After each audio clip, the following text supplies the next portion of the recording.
वर्णिवेशरमणीय दर्शनम मंदहासरुचिराननाम्बुजं पूजितं सुरु नरोत्तमैर्मुदा धर्मनंदनमहं विचिन्तये।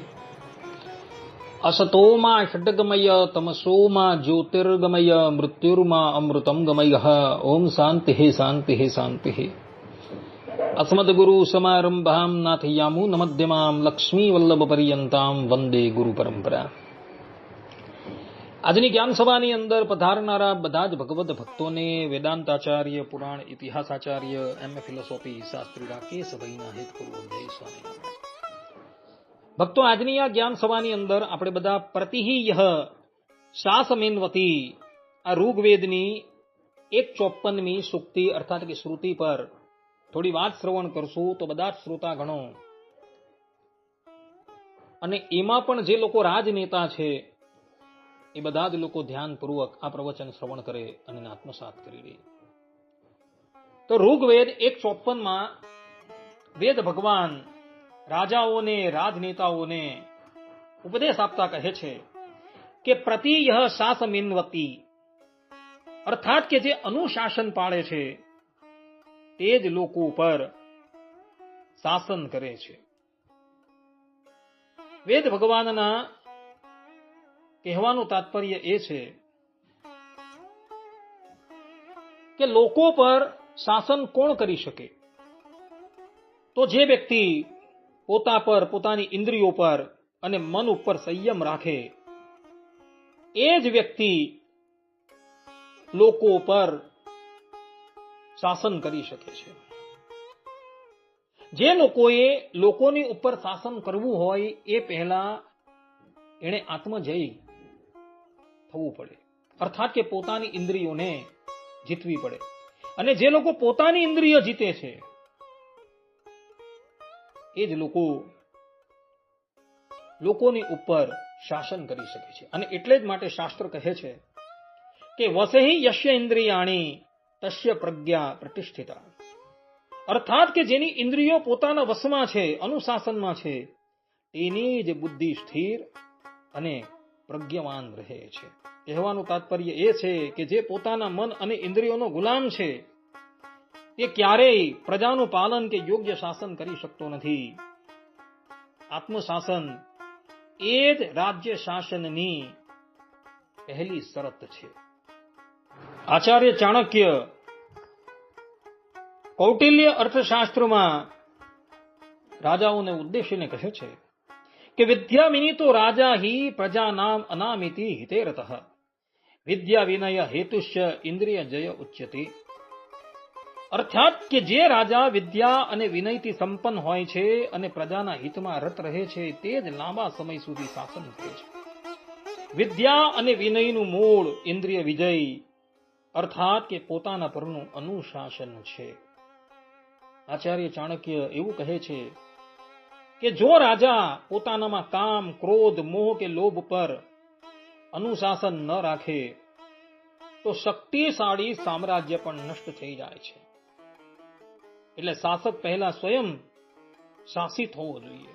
અને જેનું જીવતું જાગતું દ્રષ્ટાંત છે મગધ સમ્રાટ ધનાનંદ। ધનાનંદ પોતે મગધનો રાજા છે અને એ જમાનામાં મગધ એટલું બધું બળવાન હતું કે સંપૂર્ણ ભારત પર એનું નિયંત્રણ હતું, પરંતુ એનો રાજા ધનાનંદ અજિતેન્દ્રિય હતો। અને અજિતેન્દ્રિય હોય એની બધી જ ઇન્દ્રિયો કુમાર્ગે જતી હતી। એ પોતાની ઉપર તો શાસન કરી શકતો ન હતો અને પ્રજાની ઉપર શાસન કરવા તૈયાર થયો હતો। અને એનું પરિણામ એ આવ્યું કે એણે પોતાના રાજ્યથી હાથ ધોવા પડેલા હતા। આચાર્ય ચાણક્ય જેવા બુદ્ધિશાળી વ્યક્તિએ એને મગધની ગાદી પરથી હટાવી દીધો અને એના સ્થાન પર જીતેન્દ્રિય ચંદ્રગુપ્ત મૌર્યને સ્થાપિત કરી દીધો। માટે રાજાએ લોકોની ઉપર શાસન કરતા પહેલા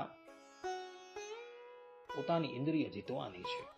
અને એટલે જ માટે મહાભારતના ઉદ્યોગ પર્વમાં મહાત્મા વિદો ધૃતરાષ્ટ્રને કહે છે કે આત્માનમ પ્રથમમ વિજેત્ય શત્રુન જિગીષતિ અવિજિત્યાત્માનમ યો રાજા સશત્રુભિ પરાભૂયતે. અર્થાત કે જે રાજા પહેલા પોતાના મન અને આત્માને જીતે છે, અનુશાસિત કરે છે, તે જ શત્રુઓ પર વિજય મેળવે છે. પરંતુ જે પોતાના પર વિજય નથી મેળવી શકતો તે શત્રુઓ દ્વારા પરાજિત થાય છે. કહેવાનું તાત્પર્ય એ છે કે રાજાએ સર્વપ્રથમ પોતાની ઉપર વિજય મેળવવાનો છે અને પછી એને લોકો પર અનુશાસન કરવાનું છે. આ સંબંધમાં ધૃતરાષ્ટ્ર પોતે દ્રષ્ટાંત રૂપ છે. ધૃતરાષ્ટ્રએ પોતાના પુત્રમોહ પર અનુશાસન ન રાખ્યું. પરિણામે કૌરવ વંશનો વિનાશ થયો. બીજી તરફ પાંડવોએ સંયમ અને નિયમોનું પાલન કર્યું, તેથી તેઓ હસ્તિનાપુરનું અને સમસ્ત વિશ્વનું શાસન કરી ચૂકેલા હતા. એનું કારણ પાંડવો હતા એ જીતેન્દ્રિય હતા. એ લોકોએ લોકો પર શાસન કરતા પહેલા પોતાની ઇન્દ્રિયો પર શાસન કરેલું હતું. જ્યારે પેલી બાજુ ધૃતરાષ્ટ્ર અને એના પુત્ર લોકોની ઉપર શાસન કરે એ પહેલા જીતેન્દ્રિય ન હતા, અને જીતેન્દ્રિય ન હોવાથી એ લોકોની ઉપર શાસન કરવા ગયા, પરંતુ પ્રજાએ એના શાસનને સ્વીકાર્યું નહીં અને એને લઈને કૌરવો બધા જ વિનાશ પામી ગયા હતા. માટે રાજાએ સર્વપ્રથમ પોતાની ઇન્દ્રિયો જીતવાની છે અને પછી પ્રજાની ઉપર શાસન કરવાનું. મનુ મહારાજ મનુસ્મૃતિના 7મા અધ્યાયમાં કહે છે કે ઇન્દ્રિયાણામ જયે યોગમ સમાટિષ્ઠેત દિવાનિશમ. અર્થાત કે રાજાએ દિવસ રાત ઇન્દ્રિય જયનો અભ્યાસ કરવો જોઈએ. કહેવાનું તાત્પર્ય એ છે કે રાજા પહેલા પોતાને શાસિત કરે, પછી જ પ્રજાનું શાસન યોગ્ય રીતે કરે.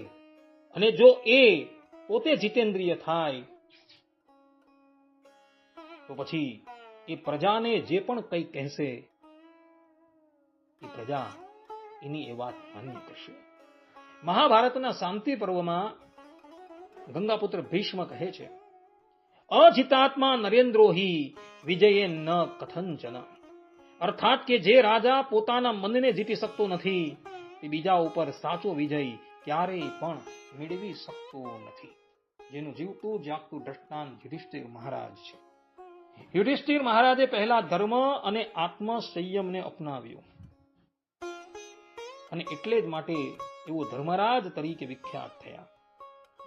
અને ધર્મ અને આત્મ સંયમને એણે કેળવ્યો અને એટલે જ માટે એ લોકોના ભાગમાં જે ઇન્દ્રપ્રસ્થનું નાનકડું રાજ્ય આવેલું હતું તેને એઓએ એટલું બધું વિસ્તાર્યું કે જ્યાં સીમા જ રહી ન હતી. અર્થાત કે એ લોકો સંપૂર્ણ વિશ્વના ચક્રવર્તી શાસક થઈ ગયા હતા. માટે રામચરિત માનસમાં ગોસ્વામી તુલસીદાસજી કહે છે, મુખિયા મુખ સો ચહિયે ખાન પાન કહું એક, પાલઈ પોષઈ શકલ અંગ તુલસી સહિત વિવેક. અર્થાત કે મુખિયા એટલે કે નેતા મુખ જેવો હોવો જોઈએ. જેમ મુખ ખાય છે પણ આખા શરીરનું પોષણ કરે છે, તેમ નેતાએ વિનયપૂર્વક સમગ્ર પ્રજાનું પાલન કરવું જોઈએ. કહેવાનું તાત્પર્ય એ છે કે રાજાએ હંમેશા સર્વપ્રથમ પોતાની ઇન્દ્રિય જીતવાની છે. જે પ્રમાણે મુખ દ્વારા માનવ અન્ન ગ્રહણ કરે છે અને એના દ્વારા બધી જ ઇન્દ્રિયો પુષ્ટ થાય છે, તે જ પ્રમાણે રાજા જે છે એ પ્રજાનું મુખ છે. જો રાજા જીતેન્દ્રિય હોય તો એના દ્વારા સમસ્ત પ્રજાનું પોષણ થશે, પરંતુ રાજા અજીતેન્દ્રિય હશે તો પ્રજા એના પહેલામાં ક્યારેય પણ રહેશે નહીં. ગોસ્વામી તુલસીદાસજી રામચરિત માનસમાં પુનઃ કહે છે, જાસુ રાજ પ્રિયા પ્રજા દુભારી, સો નૃપ અવશ્ય નરક અધિકારી, ધર્મ નીતિ નિપુણમતી હોય, સોઈ રાજ કરન કર જોઈ. અર્થાત કે જેના રાજ્યમાં પ્રજા દુખી હોય તે રાજા નિશ્ચિતપણે નરકનો અધિકારી બને છે. જે ધર્મ અને નીતિના નિયમોમાં નિપુણ હોય, પોતે નિયમબદ્ધ હોય, તે જ શાસન કરવાને યોગ્ય છે, જેનું જીવતું જાગતું દ્રષ્ટાંત રાવણ છે. રાવણ પાસે તપસ્યા કરીને મહાન શક્તિ, સોનાની લંકા અને અસીમ બળ હતું, પરંતુ તેનામાં આત્મ અનુશાસન હતું નહીં. તે વાસના અને અહંકારનો ગુલામ બન્યો હતો, અને જેને કારણે તેનું આખું શાસન નષ્ટ થઈ ગયું હતું. માટે જે શાસન કરવા ઈચ્છે છે, એણે સર્વપ્રથમ પોતાની ઇન્દ્રિયો જીતવાની છે. અને એટલે જ માટે ચાણક્ય નીતિમાં આચાર્ય ચાણક્ય કહે છે કે ઇન્દ્રિય જયસ્ય મૂલમ વિનય, અર્થાત કે ઇન્દ્રિય જયનું મૂળ વિનય અને અનુશાસન છે. ચાણક્યના મત મુજબ અનુશાસિત વ્યક્તિ જ રાજ્યનું સુશાસન કરી શકે છે અને પ્રજાને સુખી કરી શકે છે. કહેવાનું તાત્પર્ય એ છે કે યહ સ્વયં શાસ્તિ સ એવ લોકમ શાસ્તિ, અર્થાત કે જે પોતાને શાસિત કરે, અનુશાસિત કરે, તે જગતનું શાસન કરવા યોગ્ય છે. પરંતુ બીજો કોઈ પણ પ્રજા પર શાસન કરવા યોગ્ય નથી. આ સંબંધમાં ભગવાન શ્રી રામ દ્રષ્ટાંત રૂપ છે. વાલ્મીકી રામાયણ અને રામચરિત માનસમાં શ્રી રામને મર્યાદા પુરુષોત્તમ કહેલા છે. રાજા બનતા પહેલા ભગવાન શ્રી રામે ગુરુની આજ્ઞા પાડી છે. પિતાની આજ્ઞાથી 14 વર્ષ પર્યંત એઓએ વનવાસ સ્વીકાર્યો છે. ઇન્દ્રિય પર પરિપૂર્ણ સંયમ રાખેલું છે. ધર્મનું કડક પાલન કરેલું છે. અને પછી એઓ રાજગાદી પર બિરાજમાન થયા છે. અને રાજગાદી પર બિરાજમાન થયા બાદ એમણે પ્રજાની ઉપર શાસન કરેલું છે. અને રામ જે પ્રમાણે કહેતા હતા તે જ પ્રમાણે પ્રજા વર્તન કરતી હતી. અને આજે પણ રામ રાજ્યની મિસાલ અપાય છે. કોઈ પણ વ્યક્તિને પૂછો તો એ કહેશે કે રામના જેવું આજ લગીન કોઈનું રાજ્ય આવેલું નથી. એનું કારણ રામ જે છે એ પોતે જીતેન્દ્રિય હતા, અને જીતેન્દ્રિય હોવાથી એની વાત પ્રજા માનતી હતી. બીજું દ્રષ્ટાંત છે રાજા હરિશ્ચંદ્ર. રાજા હરિશ્ચંદ્ર સત્ય અને ધર્મના પાલન માટે રાજ્ય, સંપત્તિ અને પરિવારને પણ ત્યાગ કરી ચૂકેલા હતા. તેમણે પોતાના જીવનમાં ક્યારેય પણ અનુશાસન અને સત્યનો ત્યાગ કરેલો ન હતો. અને એને લઈને એની પ્રજા જે છે એ એમના અનુશાસનમાં રહેતી હતી. કારણ કે હરિશ્ચંદ્ર પોતે અક્ષુણ ધર્મનું પાલન કરતા હતા, સત્યનું પાલન કરતા હતા, અને એવો જીતેન્દ્રિય હતા. અને જીતેન્દ્રિય થઈ એવો પ્રજાને આજ્ઞા કરતા હતા. એ બધી જ આજ્ઞા પ્રજા માન્ય કરતી હતી. ત્રીજું દ્રષ્ટાંત છે ચંદ્રગુપ્ત મૌર્ય અને ચાણક્ય. ચંદ્રગુપ્ત મૌર્યને ચાણક્યએ વર્ષો સુધી કઠોર શિક્ષણ, સંયમ અને અનુશાસનની શિક્ષા આપી હતી. અને ત્યારબાદ જ ચંદ્રગુપ્ત મૌર્ય વિશાળ સામ્રાજ્યનો સફળ સમ્રાટ બની શકેલો હતો. કેટલાય વર્ષ પર્યંત આચાર્ય ચાણક્યથી શિક્ષિત થયા બાદ ચંદ્રગુપ્ત મૌર્યએ સર્વપ્રથમ તો સિકંદરને હરાવી દીધો, અને ત્યારબાદ મગધ સમ્રાટ ધનાનંદને એને હરાવી એને રાજ્યથી ચ્યુત કરેલો હતો. ચંદ્રગુપ્ત મૌર્ય આ પ્રમાણેનું પરાક્રમ કેવી રીતના બતાવી શક્યો? તો એનું કારણ એ જ હતું કે ચંદ્રગુપ્ત મૌર્ય પોતે અનુશાસન પાળતો હતો. એ જીતેન્દ્રિય હતો, અને જીતેન્દ્રિય થયા બાદ એણે પ્રજાની ઉપર શાસન કરેલું હતું. છત્રપતિ શિવાજી મહારાજ, એમનું તમે જીવન જુઓ તો એમના જીવનમાં દૈનિક પૂજા, ગુરુ પ્રત્યે શ્રદ્ધા, સ્ત્રીઓ પ્રત્યે આદર અને કડકમાં કડક સૈનિક અનુશાસન જોવા મળતું હતું. તેઓ પહેલા પોતે નિયમમાં જીવતા અને પછી સમગ્ર સેનામાં તે જ અનુશાસન સ્થાપિત કરતા હતા. અને એને લઈને એ જમાનામાં મહારાષ્ટ્રના એક વ્યક્તિમાં સ્વરાજની ભાવના એવો કેળવી શકેલા હતા. અને એમના એક અવાજ પર બધા જ લોકો મુગલોની સામું યુદ્ધ માટે તૈયાર થઈ જતા હતા. માટે જે લોકો અનુશાસન પાળે છે, પોતાની ઇન્દ્રિયો, મન અને આચરણ પર શાસન કરે છે, તે જ સમાજ, રાજ્ય અથવા સંસ્થાનું ન્યાયપૂર્ણ અને સફળ શાસન કરી શકે છે. ભગવાન શ્રી રામ, હરિશ્ચંદ્ર, ચંદ્રગુપ્ત મૌર્ય, શિવાજી મહારાજ આવા મહાપુરુષોના જીવનમાં આ સિદ્ધાંત સ્પષ્ટ રીતે જોવા મળે છે. જે માણસ પોતે અનુશાસન નથી પાડતો અને બીજા પર શાસન કરવા જાય, એની આજ્ઞા કોઈ માનતું નથી. પરંતુ જે લોકો પોતે અનુશાસન પડીને પછી લોકોને આજ્ઞા કરે, તો તરત જ એની વાત બધા લોકો માને છે. આ સંબંધમાં જ્ઞાનેશ્વરજીના જીવનનો એક પ્રસંગ અવલોકન કરવા યોગ્ય છે, જેથી આપણે આ વાત જે છે એ યથાર્થપણે વિદિત થશે. વાત એવી હતી કે મહારાષ્ટ્રના પ્રસિદ્ધ શ્રોત્રિય બ્રહ્મનિષ્ઠ સંત જ્ઞાનેશ્વરજીની પાસે એક બાઈ પોતાના પુત્રને લઈને આવી અને એમના પ્રત્યે બોલી કે સ્વામી, અમારો પુત્ર ગોળ બહુ ખાય છે, માટે કૃપા કરીને આપ એને ઉપદેશ આપો જેથી એ ગોળ ખાવાનું બંધ કરી દે. જ્ઞાનેશ્વરજી એ બાઈ પ્રત્યે બોલ્યા કે દેવી, તમે એને 7 દિવસ રહીને મારી પાસે લાવજો, પછી હું એને કહીશ એટલે ગોળ ખાવાનું બંધ કરી દેશે. પેલી બાઈ બોલી કે ભલે. અને પછી 7 દિવસ પછી એ બાઈ પુનઃ પોતાના બાળકને લઈને જ્ઞાનેશ્વરજીની પાસે આવી.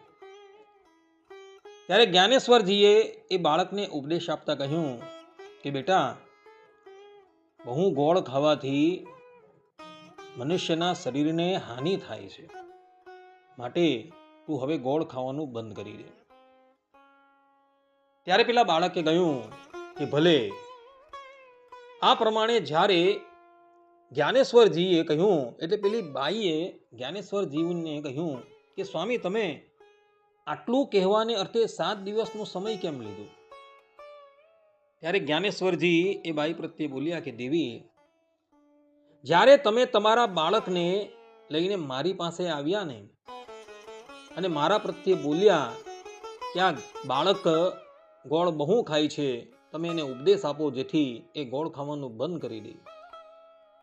તે સમયે હું પણ ગોળ ભક્ષણ કરતો હતો. જો તે સમયે હું આ બાળકને ઉપદેશ આપતે તો એ ઉપદેશ એને યથાર્થપણે લાગતે નહીં. એટલે 7 દિવસ પર્યંત અમે ગોળ ખાવાનું બંધ કરી દીધું. અને પછી તમે આવ્યા અને આજે અમે એને ઉપદેશ આપ્યો, હવે આ ગોળ ખાવાનું બંધ કરી દેશે. અને થયું પણ એવું જ. જ્ઞાનેશ્વરના ઉપદેશથી એ બાળકે ગોળ ખાવાનું બંધ કરી દીધું. જ્ઞાનેશ્વરજીએ સર્વપ્રથમ અનુશાસનનું પાલન કર્યું અને પછી એણે પેલા બાળકને ઉપદેશ આપ્યો. તો જ્ઞાનેશ્વરનો ઉપદેશ એ બાળકને લાગી ગયો અને એ બાળકે ગોળ ખાવાનું બંધ કરી દીધું. તે જ પ્રમાણે જે લોકો કેવલ ઉપદેશ આપે છે પરંતુ આચરણ નથી કરતા, એ લોકોનો ઉપદેશ ક્યારેય પણ કોઈના પર અસર કરી શકતો નથી. એ જ પ્રમાણે જે લોકોએ લોકો પર શાસન કરવું હોય તો એને સર્વપ્રથમ અનુશાસન પાળવાનું છે. જો એ અનુશાસન પાળશે તો જ એની વાત લોકો માનશે અને એ પ્રમાણે આચરણ કરશે.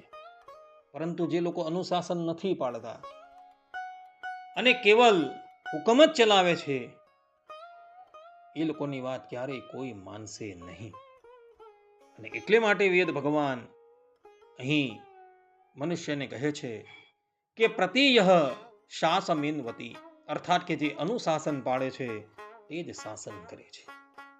માટે શાસન ચલાવતા પહેલા રાજાએ કે કોઈ પણ વ્યક્તિએ અનુશાસન પાળવાનું છે, તો જ એ સામેવાળા વ્યક્તિ પર શાસન કરી શકશે.